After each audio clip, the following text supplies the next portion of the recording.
Oi, boa tarde. Meu nome é Silvana. Nós somos um grupo de psicanalistas. Estamos aqui hoje para tratar de vários assuntos que chegam ao nosso consultório. Boa tarde, eu sou a Maristela. Eu sou Helena. Eu sou a Cristina. Boa tarde, pessoal. Eu sou a Fátima. O intuito do nosso grupo reunido aqui é ajudar pais e adolescentes a passar por momentos muito difíceis da existência do adolescente e da criação dos filhos, sem dúvida nenhuma.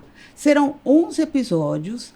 Em cada um deles, a gente vai tratar de assuntos muito importantes, desde depressão, ansiedade, angústia, bullying, transtornos alimentares, automutilação, e que são assuntos que realmente importam para a gente hoje. No episódio de hoje, a gente vai tratar de automutilação.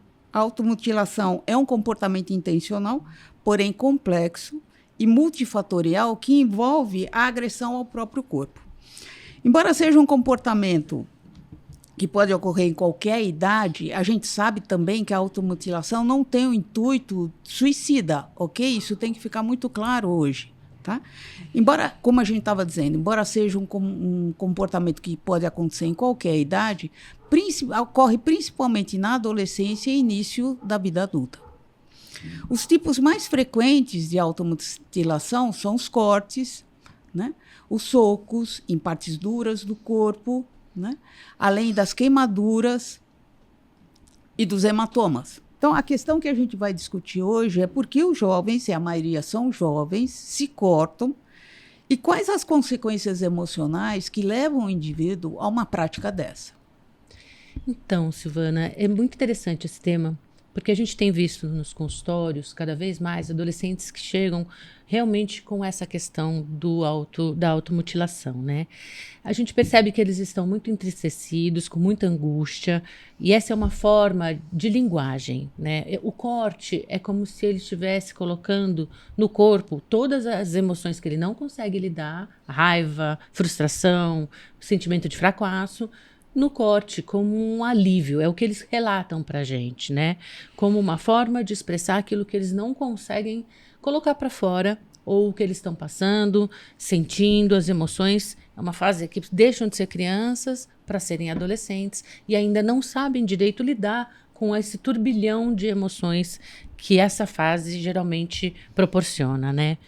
Helena. Pois é, neste momento da adolescência, o grupo é essencial como um elemento identitário, né? Esse jovem precisa se identificar com esse grupo. E, às vezes, esse sofrimento é gerado pelo próprio grupo.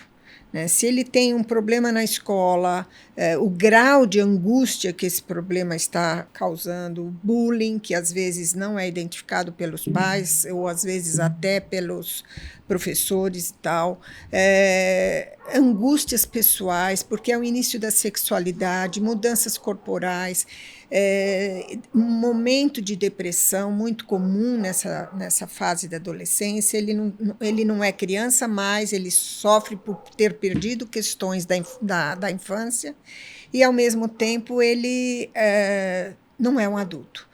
Então, ele fica nesse meio, e é um meio de muito sofrimento, porque o corpo é muito importante e, às vezes, o bullying vem pela gordura, pela magreza, por alguma dificuldade de verbalização.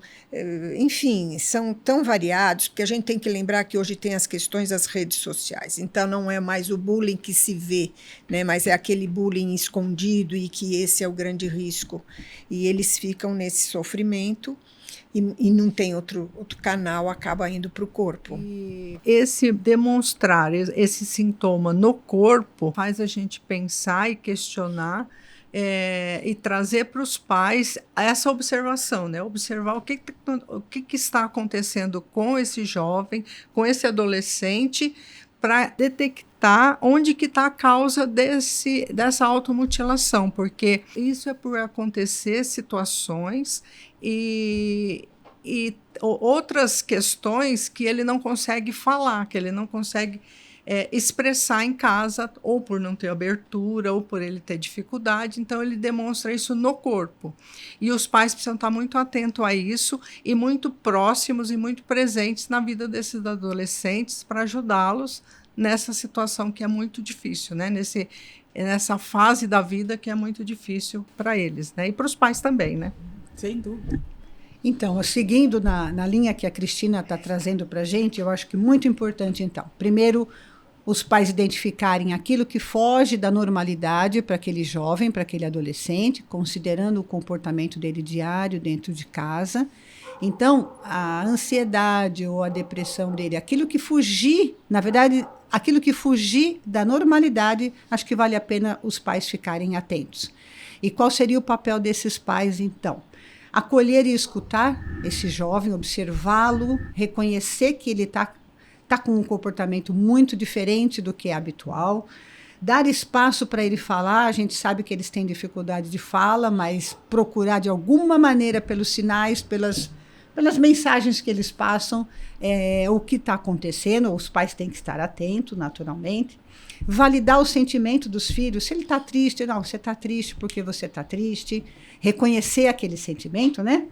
Avaliar se tem riscos à integridade dele, porque como a Helena e vocês comentaram, hoje como tem o bullying cibernético, a gente precisa ter muito cuidado se aquela criança, aquele jovem não está exposto a risco. Sim. Né? Em que pese ser virtual, existe muito risco também, aliás, mais riscos até, eu diria, do que quando é o presencial, né? O bullying antigo da gente. Fortalecer vínculos é muito importante nessa hora, vínculos reais, né? Proporcionar atividades reais, encontros de vínculos reais, para que esse jovem se sinta seguro e ele consiga compartilhar com os pais o que está acontecendo com ele. Sem dúvida, né? Eu acho que o que a gente está tentando esclarecer hoje é que, primeiro, o corte ou o machucado, seja ele qual for, ele sempre é um machucado resultado de uma dor afetiva e emocional.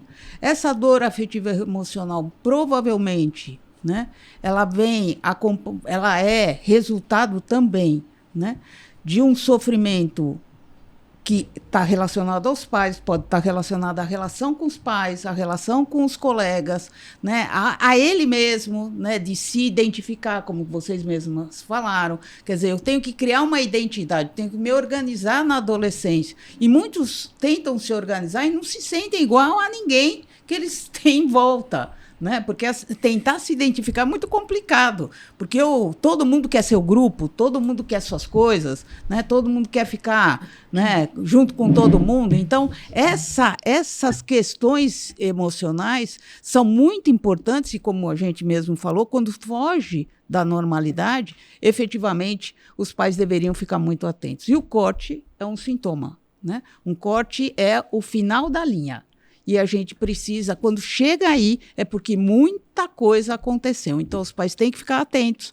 Não podendo ajudar, não tendo como ajudar, os terapeutas têm como ajudar. Tá? A psicanálise tem como ajudar, a terapia tem como ajudar os jovens. Ok? Muito obrigado por hoje.